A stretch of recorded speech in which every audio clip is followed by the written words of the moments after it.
versus the residential part. So let me go and move along here. So I am Director of Commercial Real Estate. My team is also Arizona Commercial Professionals. Now, I have a team name with commercial in it. When I first started out 21 years ago, if you called a CBRE agent or a Richard Ellis agent and said, hey, I'm with Century 21, you almost heard a click on the phone because they weren't going to talk to you. You're a residential agent. You don't know Jack. I'm not going to talk to you. I'll wind up doing everything and getting paid nothing, okay? You have to tell them that you're really a commercial agent, okay? Anybody know what this is? Diving flag. Diving flags, diver down flag, okay? Reason I put that in there is I'm also a scuba instructor. Why is that important? Because I love to get underwater and away from everybody. You don't hear anything but bubbles. Sometimes it's great. I've actually made a couple of deals out in the water, so never hurts, okay?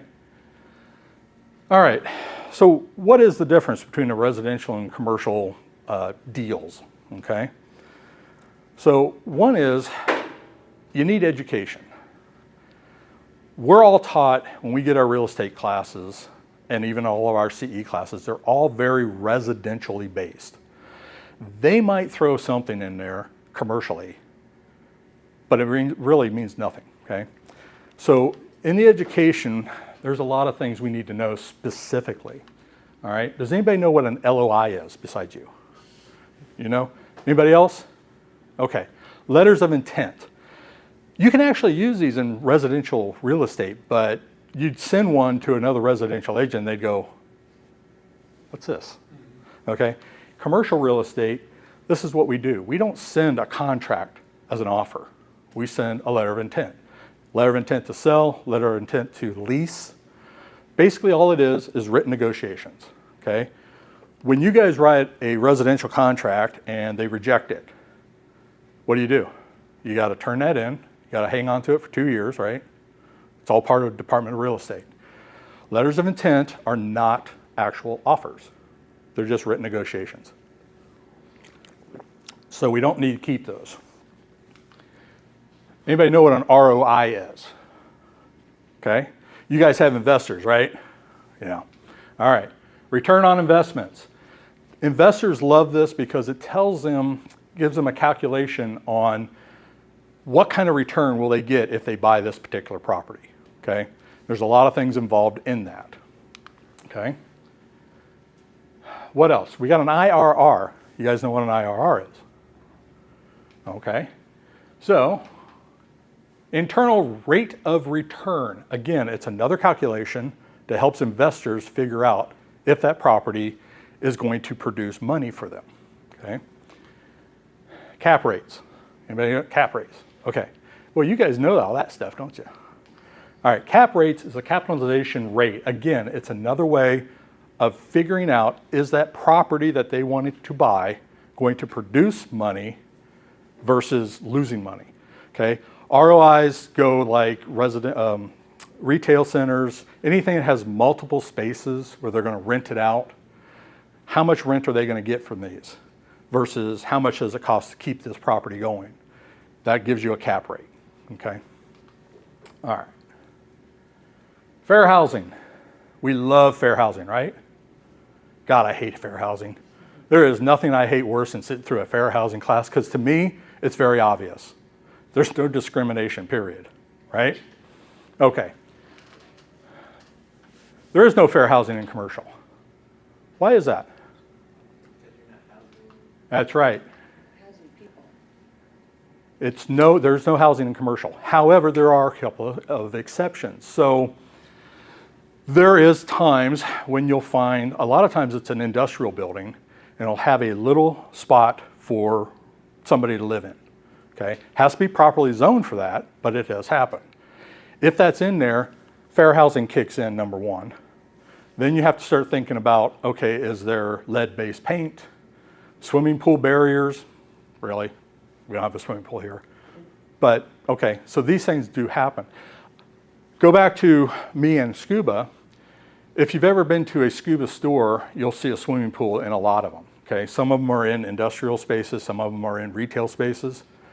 Again, the swimming pool barrier thing will then come into effect. Okay? All right. So you cannot discriminate. And seriously, why would you? Everybody's money's the same. I don't care who you are, what you are, where you are. If you've got the money, I want to sell it to you. Plain and simple. All right. So I got a hypothetical question. You two will probably know this. So if you have a client and the client says he wants to open up a soul food restaurant, okay? And he says, hey, I need to be in this particular area, but I want to be in the area where the demographic is showing 50% African American. Can you do that? Yep. Are you sure? Fair housing, right? Yeah. Steering? Does any of that come into effect? No. No, because this is actually part of their business. This is their business model, demographics. What is in their demographics? Could be a race, could be an amount of money, it could be a certain education, anything like that. That's all demographics, it's all important to their business. Yes, sir? What about apartment complexes? Apartment complexes, again, is in that gray area. Now, if you're selling it like a commercial, like you would, because you're going to sell it to an investor, it's commercial, okay? Again, it's gray area. So how do you work around that? Again, it's still the same. There is no real housing in it because the person who's buying it's not living in it. But does that property have lead-based paint? Does it have a pool? Things like that. So that's where all those fall back into place. All right. Let's go over some types of commercial property. This is pretty obvious, right, guys? Office buildings. Everybody knows what an office building is. This is an office building, right? Actually, this is a mixed-use building. We have retail on the bottom, and we have office space above it. They also have, this is what they're doing now, they're doing in downtown Phoenix. They're doing retail, they're doing a couple floors of office above that, and then they're doing apartments above that. So they're doing a live, work, and play in the same building, okay? And this is becoming more and more as office spaces, office buildings are becoming vacant. They're starting to convert these now into these mixed-use buildings. They're even doing full apartment buildings now, just ripping out all the offices and just making apartments out of them. Okay? So we got retail. Obviously, retail. Restaurants, shopping, convenience stores, right? Those are all retails. Anything else? Industrial. What's that? Industrial. Well, I mean, for retail, right? Okay. Industrial. All right. Warehouses, manufacturing facilities, distribution centers, other industrial spaces. What's an other industrial space? Flex. Flex, could be R&D. Kitchens. Yards. Kitchens can be either or in retail. Yep. Ghost Yard kitchen space. Yard space, very good, yeah. Towing companies, they have to have, in most cases, at least a I-1 or I-2, which is a zoning code, or it needs to be a C3, which is what you see most gas stations are, okay? These are zoning things, and every zone, every city has their own zoning codes. So I think it's Avondale, they don't have C3 properties at all. They have C2, and then you have to get what's called a special use permit to run that use there. If that guy decides to sell that business, the next business owner has to get another permit, and the city could say no. So, different things. There's no time frame in between, so let's say somebody did a special use permit, and then they sold the business, but the next business coming in was the exact same business type. So in the city of El Mirage, we ran into this with Jim's property, Yeah. where the city says, if this guy has ceased doing business, and this guy wants to do the same business, that's fine, except it has to be done within a 3-month period, in 90 days. If it happens at 91st day, he has to do a new special use permit. And again, this is all of their city's specific functions. So that was just for El Mirage? Just El Mirage. That's their way of doing things. Okay. All right. Multifamily properties. So we know they're residential complexes, okay? How many units does it take to make it commercial versus residential? 5? 5? Any other questions? Any? I thought it was 8, but I could. 4 or less is residential. 5 or more is a commercial building, okay? Why does that make a difference? Well, because if you're doing 4 or less units, you need to write it on a residential contract. If you're going to do it as a commercial, you really need to do a commercial contract, okay? Hotels and hospitality. I don't get into this. These are very specific people, okay? When you're referring to hotels, how many units you have in a hotel is not considered a unit. It's considered how many keys. They call them keys, okay? Again, this goes back to education. You have to know what you're talking about to talk with somebody about it. Otherwise, if you don't know what you're saying, they're not going to talk to you. They won't give you the time of day. Commercial agents are very tight-lipped, very closed-mouthed, don't want you to tell anybody anything. You'll find that if you do commercial contracts, they may, the listing brokerage may actually send you a confidentiality agreement stating you will not disclose what it is you're leasing this property out at or selling it at. It's usually Okay. in the leases too. Huh? It's usually in the leases too. Yeah. So they, Talking the terms, the price. the price, Everything. everything that has to do with actually getting into that, you cannot disclose it in most cases. The reason being is this. Exactly. That you got Okay. for a buck a foot. You've got all this space and you've leased it to this guy because you gave him a screaming deal because you got to get somebody in here, right? You don't want that going to this, going to this, going to this. You want to build these people up to the market price, okay? So that's why there's a confidentiality and they will come after you, okay? Properties are for lodging and accommodation travelers, okay? So we do hotels and hospitality because there is a gray area in there, okay? What if you have a hotel with a restaurant in it? What's that restaurant? Is that retail? Depends. Depends if it's attached to the building or not. It's an amenity. It's hospitality. It falls into the hospitality group, okay? So, you know, I've tried to do hotel one time for a client. I got over my head and I told him, I said, I will get you somebody who knows this because I don't know it. And I don't have a problem with that. I'd much rather help the client out than try to push my way through it and then screw it up. And let me tell you something, when it comes to commercial, you as an agent screw up, you get sued, the broker gets sued, the financer gets screwed, everybody gets into a lawsuit, okay? So we got pros and cons being a residential or commercial agent, okay? We work literally Monday through Friday, 8 to 5, 9 to 5, maybe 6 o'clock. Why is that? Because that's usually when all the business people are working. That's the only time you can actually talk to them. If you're trying to show a space that is occupied by another business, you have to work around their schedule in most cases. You can't just get a key to go into somebody's business, okay? So that's a great pro. The con, all the other commercial brokers are on the same schedule. You call Friday afternoon and expect them to return a phone call, you're not going to hear from them until at least Monday. Yeah, Tuesday. So, and it may take multiple phone calls to get them to talk to you, okay? Why is that? A lot of times, some of these commercial brokers they want to do both sides, okay? They don't want to share the commission. They don't want to co-broke.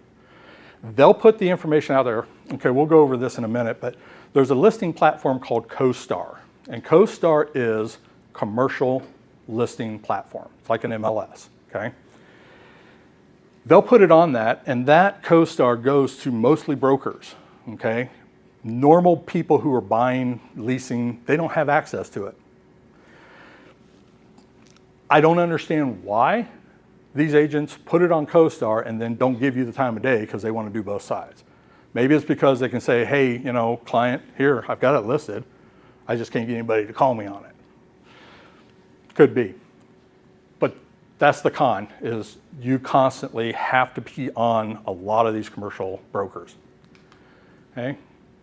Pro, ooh, higher commission. Yeah, it is. Let me tell you something. I did a lease deal just before moving here. It was an office lease, and my net commission was over $15,000. Okay? What do you guys get for a lease on a house? $300? Like $150. I was going to say, when I first got into it, it was like $100, $150, maybe gas money back then. Now, you spend more in gas than you do in the commission. But in commercial, you can make a really good living doing this. Now, with that being said, I also did a retail space, and my grand total was $800. I spent 2.5 years with that client showing him different places. So, you know, just like in any other real estate, you got good and you got bad. All right. Due diligence and inspection period. It's both a pro and a con, okay? When you guys do residential, you get a 10-day inspection period. You might be able to get them to extend that a few days, right? In commercial real estate, we don't have an inspection period. We have due diligence, okay? Due diligence can take 30, 60, 90 days. They have so many different things that they have to do on certain properties. For instance, if you're buying a former gas station space, one of the things they're going to want to do is what's called a phase 1 inspection. That can take 6 weeks. If they do a phase 1 inspection and find that there is a possible contamination to this property, they're going to do what's called a phase 2. That can take a couple of months. Phase 2, they literally go in and scoop up dirt and send it out for analyzation, okay? So it can take a long time to do your due diligence. But the nice thing is, usually when your due diligence period closes, you'll get closed in 10 days after that. Because usually everything else is already in place. You've already got your financing, et cetera. All right, it does take longer to close. That is definitely the con, okay?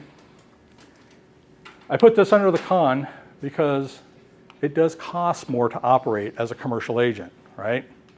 Okay. How much? Okay, so residential listing platforms, MLS, right? So we have to be part of some association. That's $500 a year.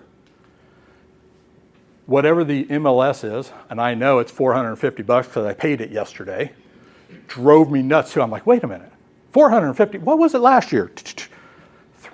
What was it, $385 I think it was last year. And prior to that it was $360 or $365.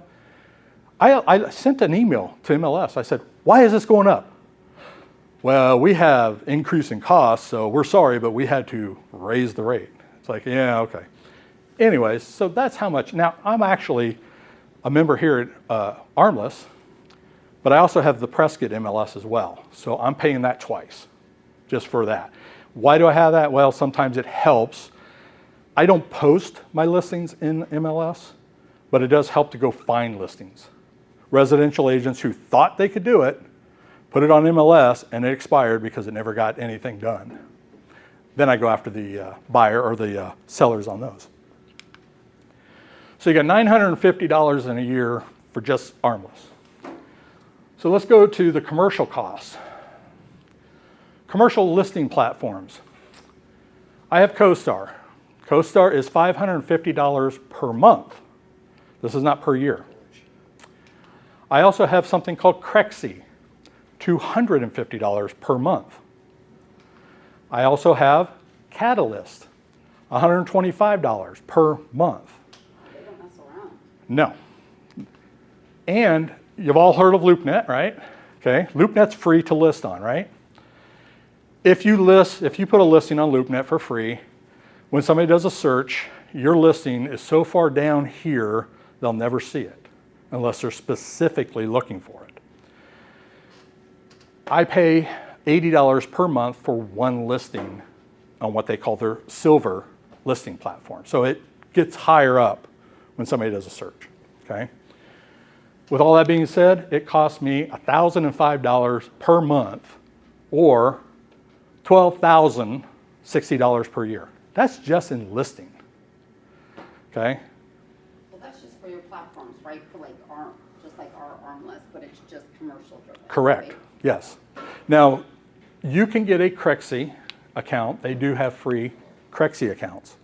Again, your listing goes in the bottom. The other thing I find, now, CoStar has been around for many years. They actually bought LoopNet out a few years back because they were becoming a huge competition to them. So what do? They went and bought them out. They took out another company that was giving them serious problems, and they took them to court because they did find out that this other company was actually stealing their information. They became a member to CoStar and just started downloading all their information. They got booted out, okay? Crexi's learned from all that. So has Catalyst.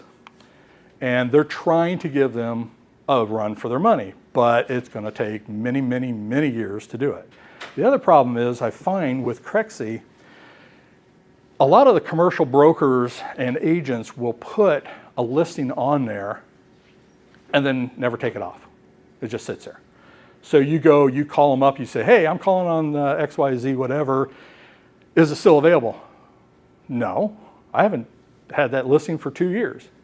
Okay, well, it shows active on Crexi. Why is it that? Oh, I forgot that it was on there. Whether they did or didn't, a lot of times what they'll do is leave lease listings on the platforms. They've been leased for 2 years, but they keep getting continual phone calls.